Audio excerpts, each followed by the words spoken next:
Greetings, my warriors. So today I was looking at the price of the stock of Fannie Mae and Freddie Mac. Fannie Mae, I didn't even look Freddie Mac, but it is the same.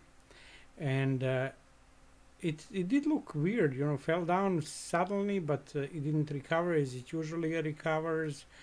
And I think that this is what I think it is happening. That there's like very few short sellers who are really short sellers. Let's say like 2-3 people, 2-3 groups. And today one was missing. It was probably on a vacation. If the guy can do that one from one room, if he has enough money, computer, program, and he can do the moving the price very easily. Usually, each day the stock price would fall down. It would somebody would start the program to recover the price. It would recover, and it would stay like that rest of the day. Today, it didn't happen. It fell down, and it stayed down. And in my conspiracy mindset, it is. It means that most probably we have like 1 or 2 players who are shorting and 1 or 2 players who are basically on the long side. And today it happened that the guy who was on the long side took the day off or was doing something else. He didn't start the program to recover the price. I believe that that long guy entering into position, he just don't feel nice that his stock fell down, and from time to time he started the program to push the stock back up, because he probably think that it is good to stay on these levels. Do you think personally? No. Do you think? No. But if you know that that it will happen, the IPO is happening, and that everything is moving as it should be, maybe slow, maybe it goes 1 step forward, 2 step back, then 3 step forward, or something like that. But it is moving forward. Just look, for example, yesterday what happened was on a Charles Schwab website. A couple of our people who I know over the internet had a very interesting glitch on Schwab. It showed that stock is 20 times higher than it was for a while, only for Fannie Mae, and it recovered. They fixed the problem. Why that happened? I have no idea. Do you know? I don't know.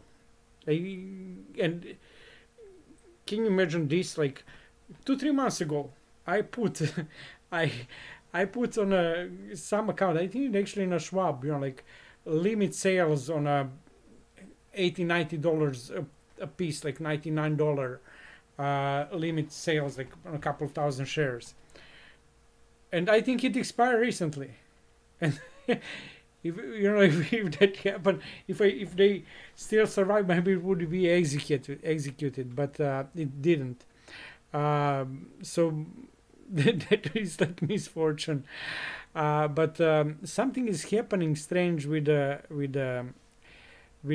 our stock, and it is not usual. It's not usual stock. It is the opportunity once in a lifetime.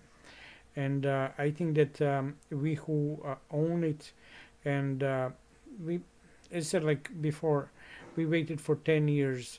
Waiting a week or 2 or a month more is not a big deal. Yes, I want it to happen today. You know, like if you ask me when it want to happen, like 5 minutes ago, you know, like a month ago I wanted to happen.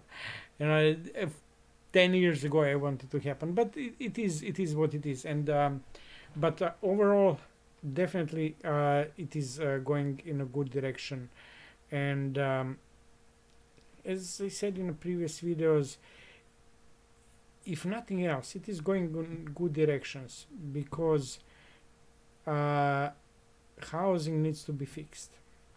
In order housing to be fixed, it needs time. And if the Trump won a midterm, that is next year, he needs to pull the levers of power and levers of the engines right now to see the effect in a year. Every day for him, it costs him a lot.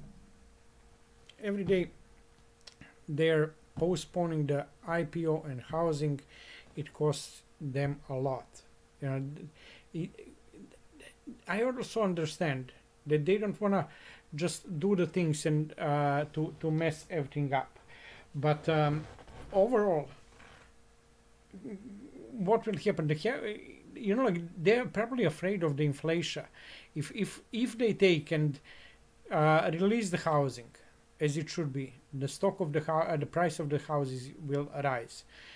Then you have a different problem. Then you have the Democrats who will start to claim, oh my God, look at the housing, how much do they cost now? And price of the house is skyrocket. On the other side, people will say, okay, my house is worth more, my equity is bigger, either I can refinance because the interest is low, I will pull out the money. And you know, like, it is a trade-off, because that is the big trade-off. Like, they will scream like housing increase. On the other side, I will not. But some people will take the equity they have in a house. So for example, they had like $100,000 equity, and the house increased to $100,000. The interest rates fell down. So yes, they will cash out $200,000, have the smaller interest rates, and basically stay with the same payment. Take $200,000, buy whatever they want, buy more books, buy whatever they want, you know, like, and that will start to turn the wheel of the economy. But Democrats then will have the ammo to say we have inflation, the housing start to rise. So they have the problem. But overall, I think that it is very beneficial. But the biggest problem is Jerome Powell. That guy is single-handedly making the biggest and largest financial burden on common U.S. homeowner. Single-handedly, he made the most problems of anybody else in the world. Maduro is making less problem and made less problem than Jerome Powell did. He cost, that guy, Jerome Powell, cost every American $10,000 at least per year. Multiply 7 years of Jerome Powell with 10,000, that is 70,000. Life is calling. See you warriors.